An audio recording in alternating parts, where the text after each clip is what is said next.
We'll have to get together more often.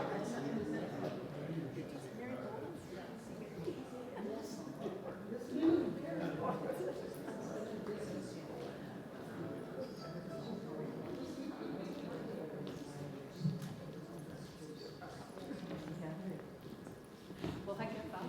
I'll chat. Good, chew up. Chew.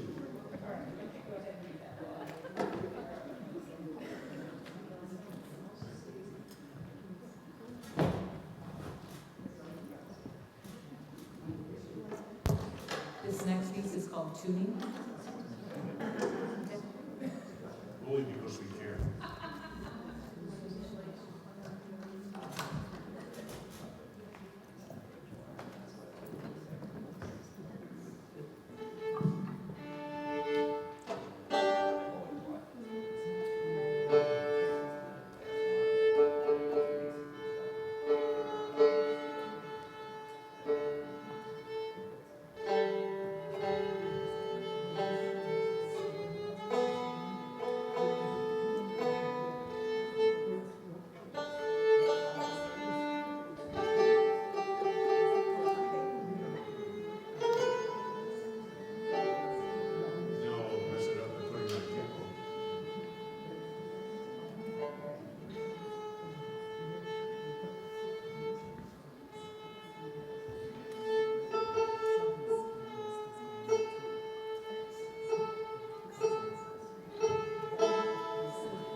It's just that your standards are higher than us.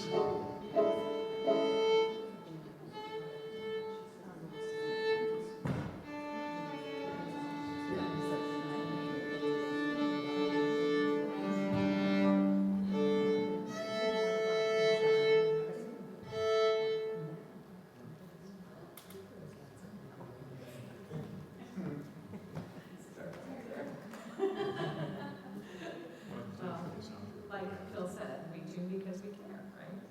So, welcome to the Hastings Arts Center. If you've never been here before, a special welcome. Thank you for being here. My name is Sarah Lockwood. I'm one of the owners of the space, along with my husband Travis, who I have to thank. He set all the sound equipment up and the live stream before we went to work. So, he does that every time that we have a coffee concert. So, would you please thank him?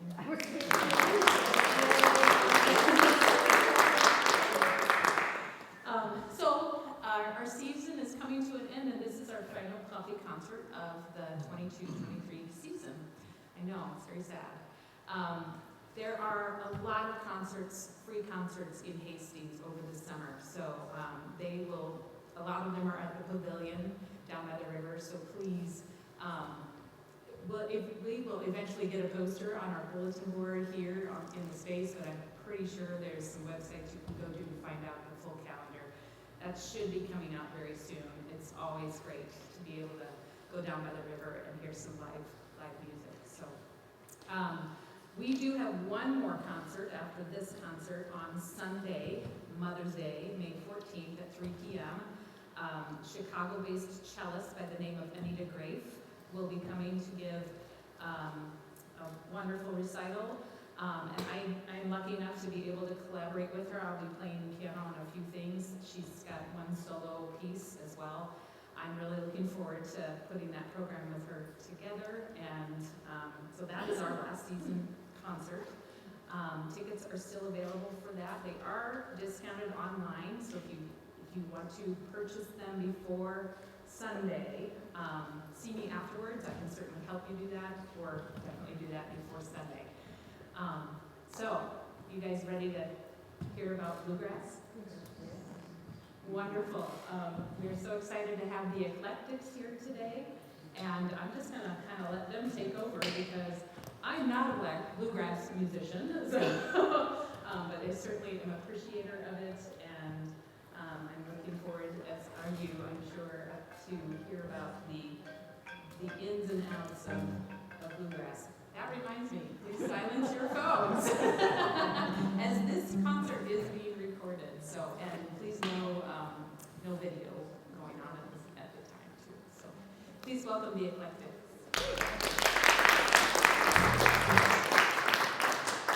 Thanks, everybody. This is Nick Gordon, the fiddle player right here. John Bergquist, the bass player, and my name is Phil Nussbaum. We're here to pick and sing and tell you how we make the sausage. But we got to warm up on something. So let's have a little bit of the Fireball Man. 1, 2.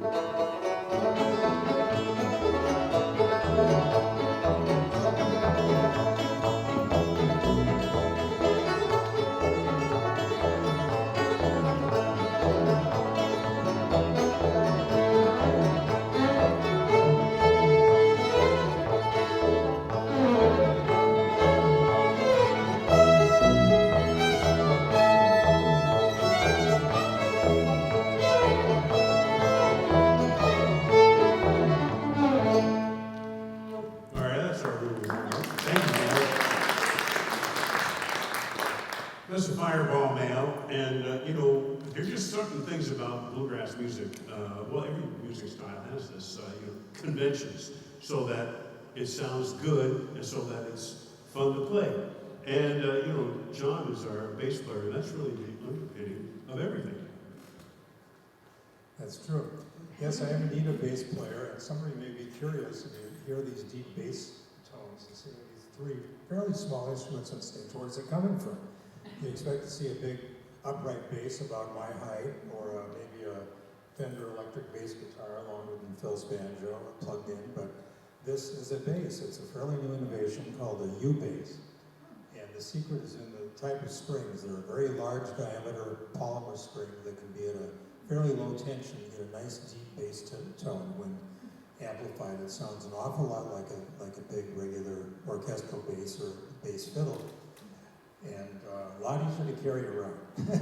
there are pictures of early bluegrass bands, such as Bill Monroe's Bluegrass Boys, where everyone's cramped into a van with their instruments, and where's the bass fiddle? It's strapped on top of the car, which didn't work very well in rainstorms, I'm sure.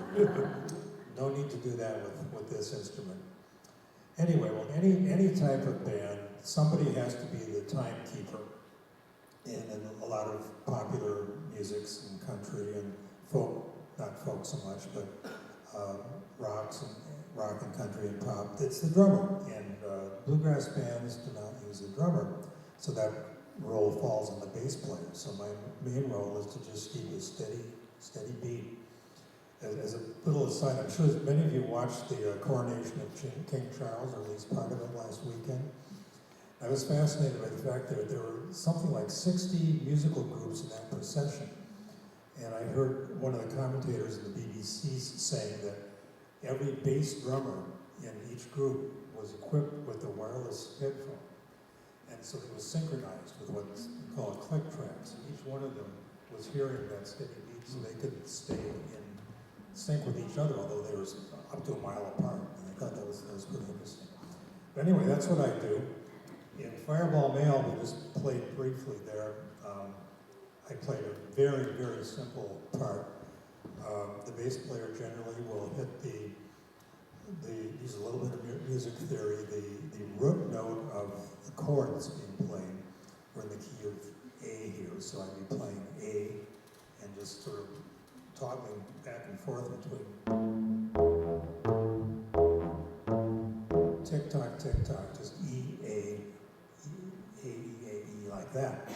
And in most bluegrass songs, 95% of them you get by with 3 chords. The 1 chord, the 4 chord, and the 5 chord. And Fireball Mail is even simpler than that, with only really 2 chords, just the 1 and the 5. So I played a very simple part that time. We'll talk a little bit more later on. We do a more elaborate version of it where Phil and Nick have a chance to show off a bit. And I will do a little more ornamentation than I normally do here. So Nick, how about the role of the violin or fiddle? First of all, you want to tell them what's the difference between the violin and the fiddle? That nice 125-year instrument, 125-year-old instrument. Yeah. Well, there's no difference actually. We can cut through that question. It's a very common question actually, but it's just the kind of music you play on it. I'll tell you a little bit about the role of the fiddle here. This is halfway between a class and a concert that you got yourselves into, but there won't be any quiz or anything, we promise. But we want to tell you a little bit about bluegrass music, and it's pretty common in a bluegrass band to have one or two instruments more, sometimes mandolin, sometimes guitar. One of the things I like about playing in a group this small is that the fiddle gets to do more. You know, the fiddle pretty much has to play the whole time. In a larger ensemble, the fiddle, which is mostly a melody instrument, might just hang out, hang back for some of the time.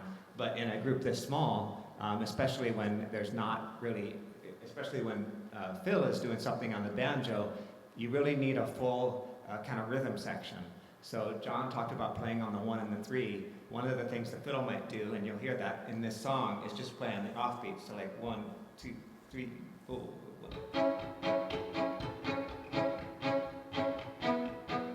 Just something that simple. Or if I wanted to dress it up a little bit, it could be something like this.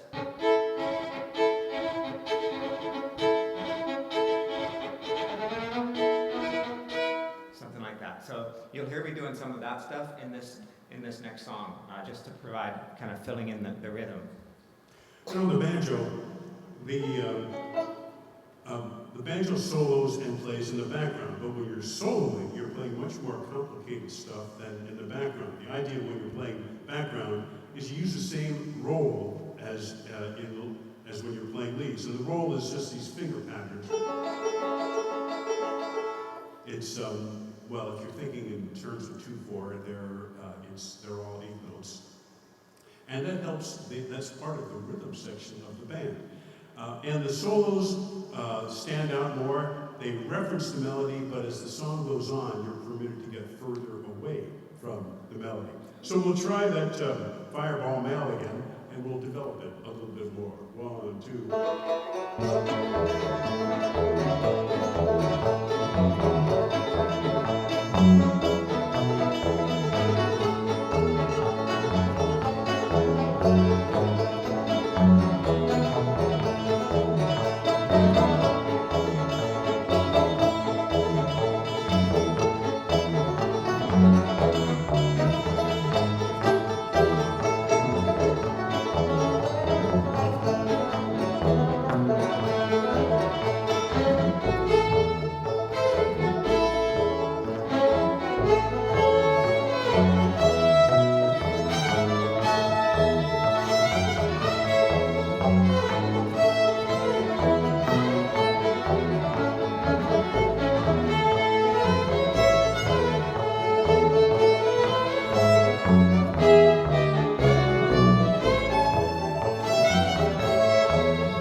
some different things the second time through there. Yeah, rather than just going between the 1 and the 5, I would put in a few little runs towards the end of measures. Oftentimes, music is made of phrases, and thinking of a vocalist, time to take a breath at the end of a phrase, then somebody will do a fill, like a fiddle, often will play a little filigree, or a bass will just do a simple thing like,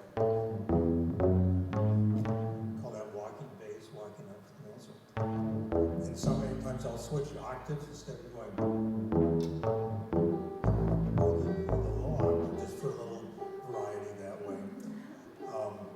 And more ornamentation, more variety. You can do fills just at the end of phrases, as I mentioned, and otherwise just sort of along with the vocalist, called sort of supportive fills, where you're playing the same notes as the melody, which helps key the ear to the other musicians that we're going to a chord change here, or we're adding a phrase. So that's another role of the bass, along with the timekeeper, just to try to underpin the harmonic structure of the tune. We're gonna play something with the blues in it, and bluegrass music has a founder, Bill Monroe, and he, in his group in the 1940s, he reorchestrated already existing elements of Southern musical traditions into a new form. Most people who heard bluegrass music way back thought it was kind of a new thing. And many think his greatest contribution was to weave the blues into the music. One way you do this is, here's an E chord. Now listen to this.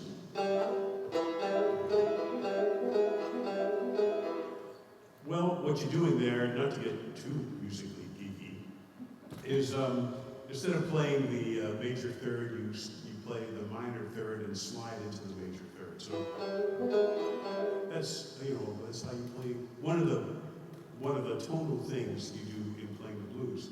And when I hear guitarists doing this, I know that to sound good on the banjo, this tune is based on that. So one thing you do is when you're playing bluegrass is weave the blues into it in some different ways. So here's going to be the blues for sure.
you can see how the blues tonality, really makes bluegrass what bluegrass is. Or you can just play a blues form, like a 12-bar blues.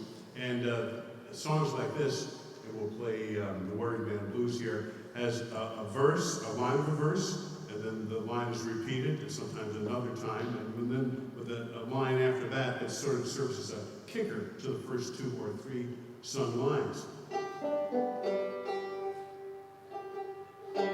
And that's a blues form, and you hear this all the time in American music. It comes from African American tradition, and it's one of those things that's become pervasive. In fact, when you thinking about the conventions of the blues, it's easier to list musics that are unaffected by it than those that are affected by it, because it's so pervasive. Anyway, here's the Worried Man Blues. 1, 2, 3.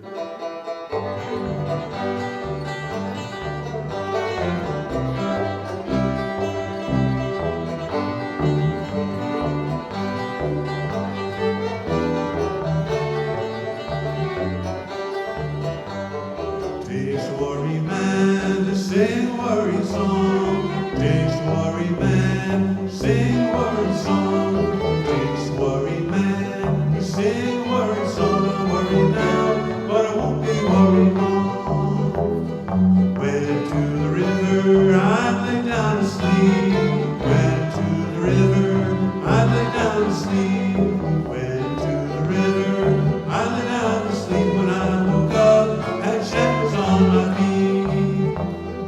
Takes a worried man to sing a worried song. Takes a worried man, sing a worried song. Takes a worried man to sing a worried song. I'm worried now, but won't be worried long.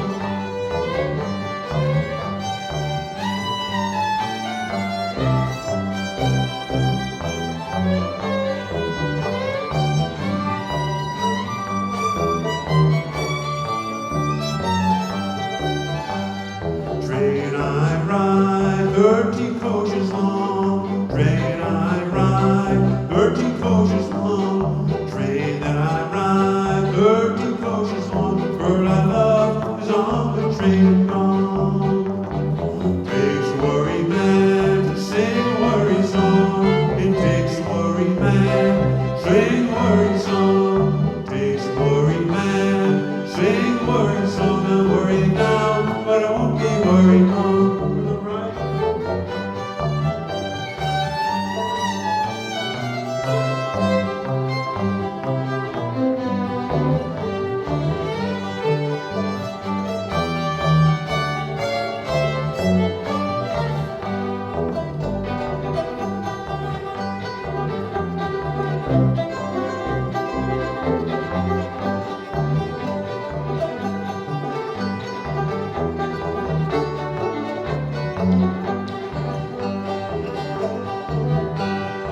Anyone should ask you who composed the song. Anyone should ask you who composed the song. Anyone should ask you who composed the song. Tell them was I'll sing it all day long. Takes a worried man to sing a worried song. It takes a worried man sing a worried song. Takes a worried man sing a worried song. I'm worried now, but I won't be worried no more.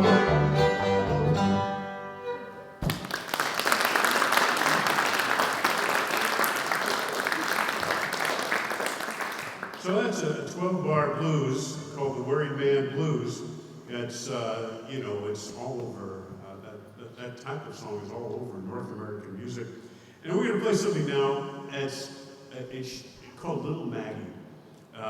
It's a song associated with Ralph Stanley. It was originally done in, I guess you could say, using the pentatonic scale. And the pentatonic scale uses, this is going to be a little geeky, it's more something like, those are the first notes of it, but you can see that's not major sounding, it's not exactly minor either. But funny, the notes of the particular pentatonic scale that's used in bluegrass match with the notes of the blues scale. So if you know the pentatonic scale, you might hear someone play the blues scale and say, hey, that's kind of almost sort of, let me try that. And that's apparently what happened in the United States when players of bluegrass in the South heard African American music. They kind of, you know, got inspiration by that. And so songs like Little Maggie use both influences. And it is about a woman with an elbow problem, so to speak. So let's play a little bit of Little Maggie.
Go away, little Maggie, quit hanging around my bed. Bad liquors ruined my body, pretty women have killed me most dead.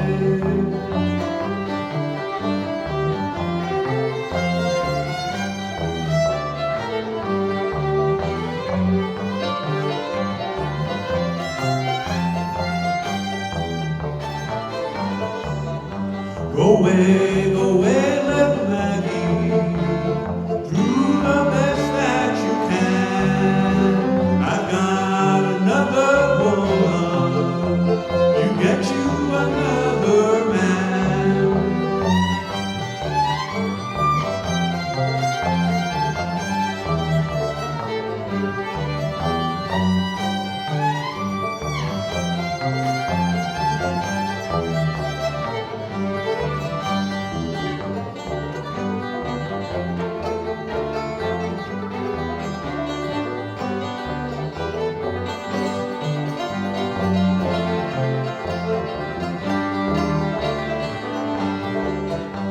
The last time I saw little Maggie sitting on the banks of the sea, 45 wrapped up around her, 5 string on her knee.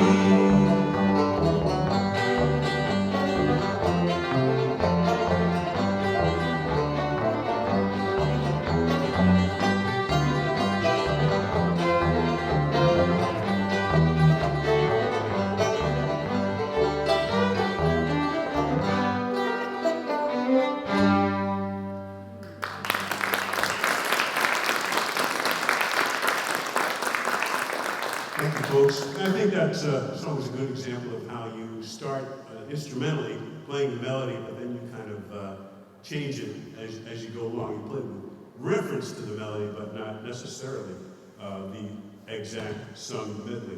Well, you know, you just can't play the same type of song over and over. So we're fortunate that Nick plays some really pretty waltzes. Yeah, we're going to give you one of those now. This is called a Gardenia Waltz, written by Johnny Gimbel from Bascom, Texas. There's a beautiful thing you'll hear here that fiddle players like to do, which is playing what's called double stops. They're playing on 2 strings at once. So you'll hear some of that in the A part, and then as a contrasting thing, you'll hear in the B part, just playing a simpler thing on 1 string at a time. And also you'll hear some more complex harmonies in this one than we've been playing. This kind of music, a little bit more toward the swing side, has more than just 3 chords. It's got more going on, so you'll hear some of that.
Civic mentioned that has the verse, there's lots of room for dancing.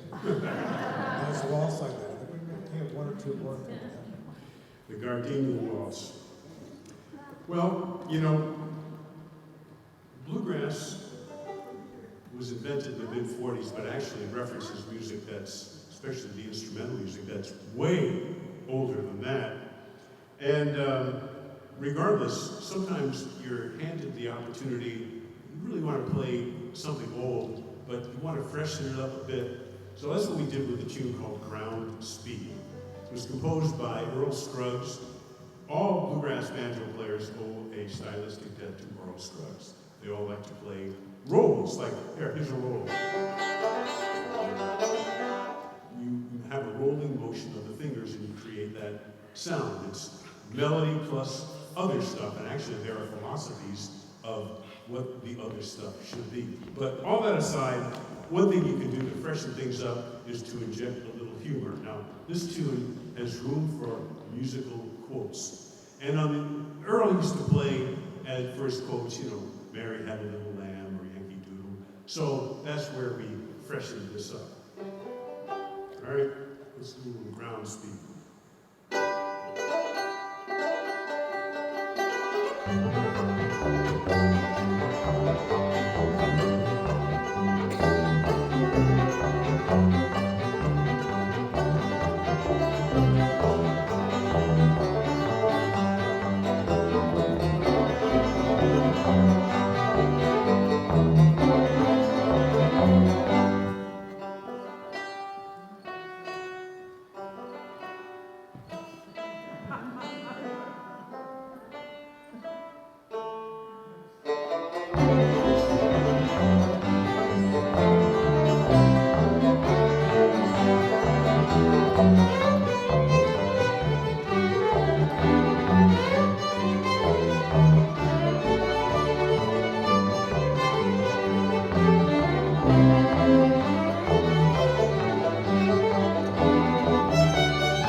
symphony, Nick is a real violinist as well as a bluegrass fiddler. Well, there we, in a little bit, stepped out of the bluegrass idiom, just for fun. And, you can make other kinds of music into bluegrass. And, when we would play around, one of the ways that the Eclectics promotes itself is by saying we play surprising bluegrass. And this could be in that category. Nick's going to introduce Right or Wrong. Yeah, so this is more of a Western swing tune, made famous by Bob Wills. Bob Wills loved fiddles. He used to have like 3 or 4 fiddles in his band, I think, sometimes. And like one of the songs I talked about before, you'll hear more harmonic variety in this one. A lot of different chords. And also one thing to listen for is one technique that's used quite a bit, and you'll hear it in a later song as well, is called splitting the breaks. So you'll hear, after I sing it, you'll hear Phil do the whole form, and I'll do the whole form, but then we'll sort of trade back and forth. Actually, that's not so much splitting as trading. Rather than half and half, we sort of do like Phil do some, I'll do some, and then it even gets shortened. So we're trading back and forth more often, which is a technique that often bands would use to up the excitement as the song went on. Yeah, it has a little more of a relaxed feel than a typical bluegrass song. And if you think bluegrass banjo is sort of penetrating, this to me is the unpenetrated. Here we go.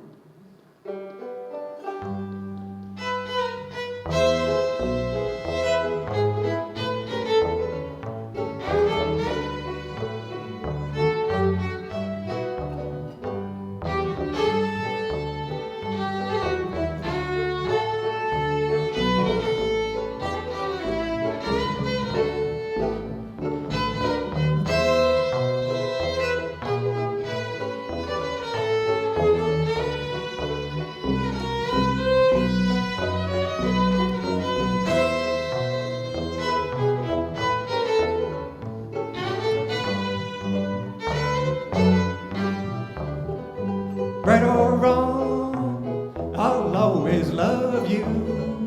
Though you're gone, I can't forget.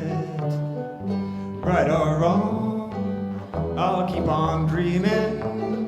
Still I'll wake with that same old regret. All along, I knew I'd lose you. Still I prayed that you'd be true. In your heart, honey, just remember, right or wrong, I'm still in love with you. Seriously, anyway.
to be true. In your heart, honey, just remember, right or wrong, I'm still in love with you.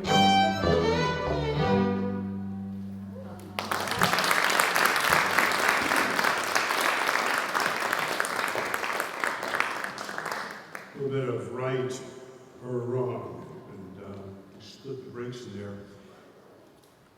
And the banjo played it different, kind of the unpenetrating. But what do you do when there's a slow song and you play the banjo? Because, the banjo, the signature is, well, you can't do that in a slow song. But so what you try to do, because the banjo does not have sustain, play the tone and it's gone. Where the violin, as long as you're dragging the bow, you're getting a good song. So there are some things that you can do. You can add extra notes, or you can play triplets. And playing triplets is what I do in a country song called Remembrance of You. It's just another way to add a little variety in your show and, give us some fun. The great thing about being an eclectic is we play all kinds of music. And, so never a dull minute. Anyway, let's give a try for Remembrance of You.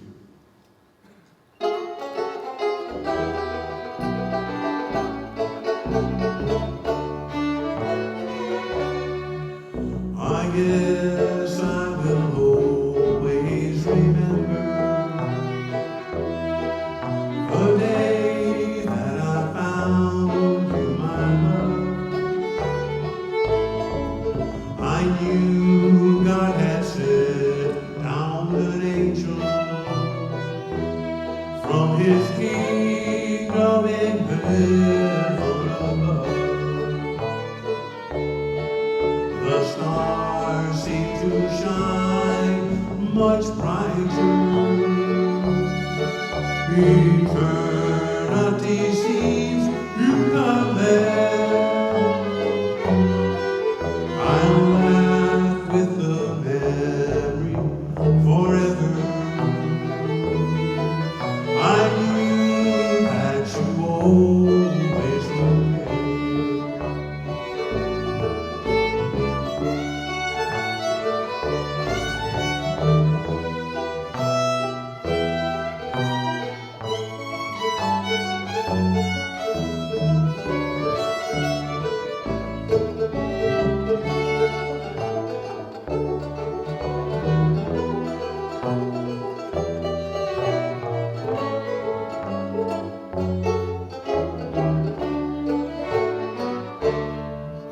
The years have passed by, my darling. My happiness grows with the time. When we're together, my angel, a small bit of heaven is mine. A house in a valley of sunshine, songs with a happy refrain. I'll laugh with the merry forever. Remembrance of you once again. Sing again.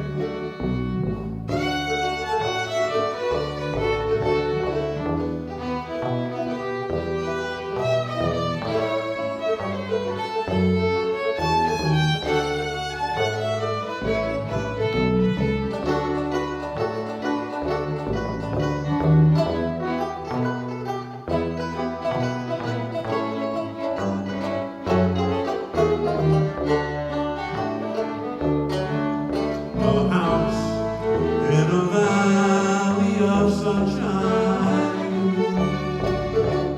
songs with a happy refrain. I'll laugh with the merry forever. Remembrance of you once again.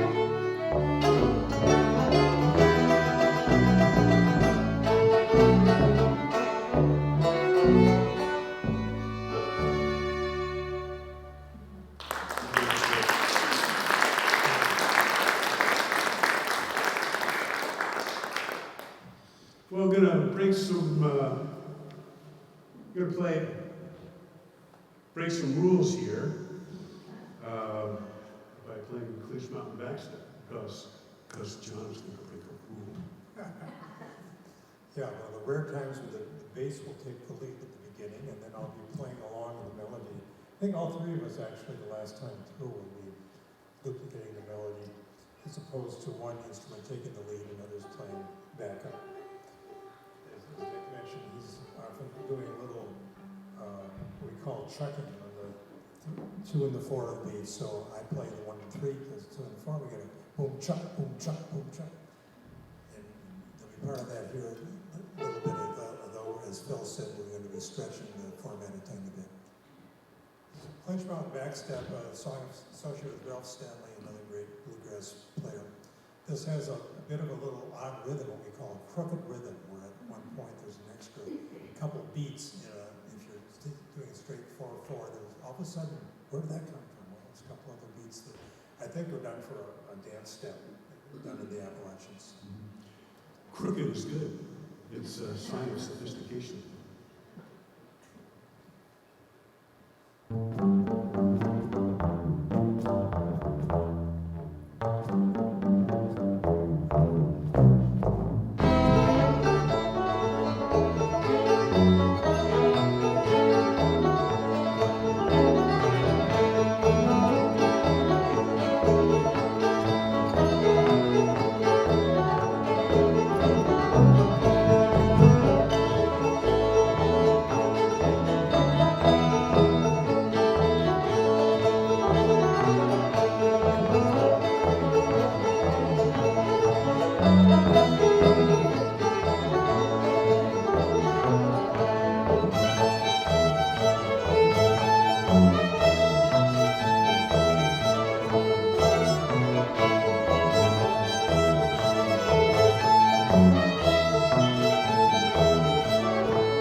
Well, that was Clinch Mountain Backstep, but you might have noticed the third time through on the banjo, it really wasn't Clinch Mountain Backstep, it was Son of Clinch Mountain Backstep.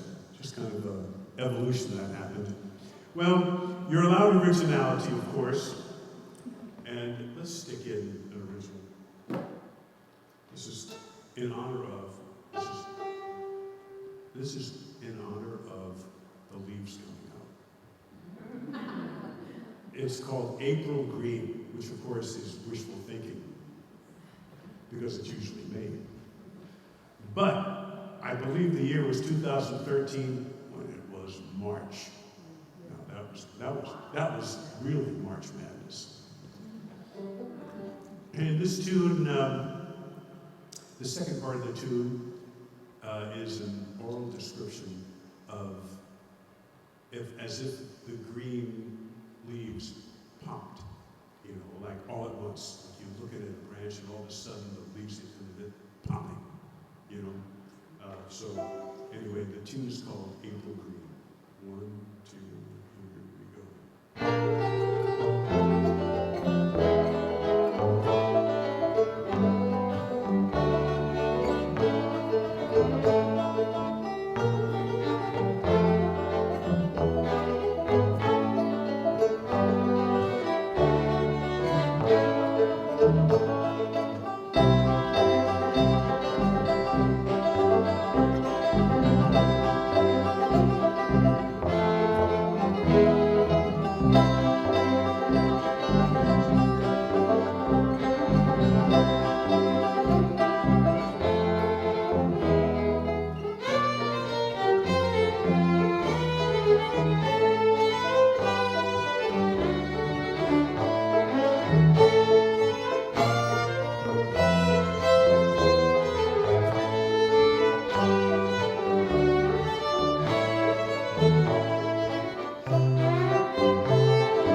Well, thanks for coming out to see the Eclectics.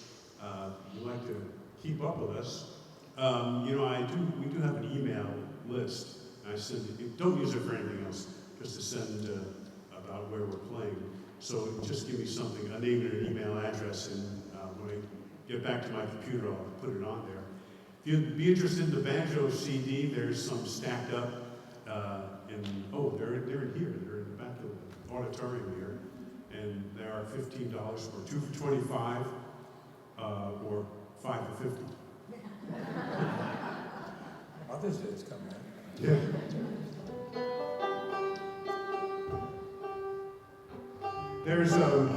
Here's a tune that's traditional not only in bluegrass but in a lot of North American musical traditions. And but the thing about the Bluegrass Musicians Union is that they say you have to play fast. So we'll play fast. It's called Red Wing. Thanks very much for coming. 1, 2.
Thank you very much.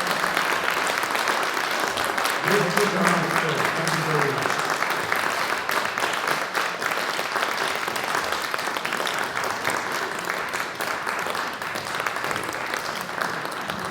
And a great audience, thank you.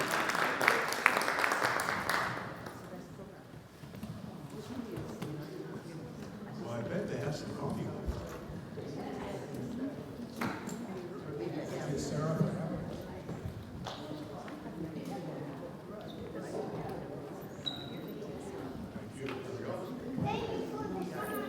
Oh, thank you for dancing. Very good.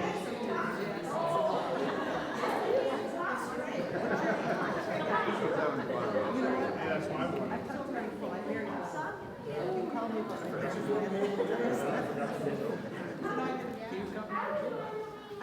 There was neighbors before, once in a while. I can use the same thing. Yeah, I saw that.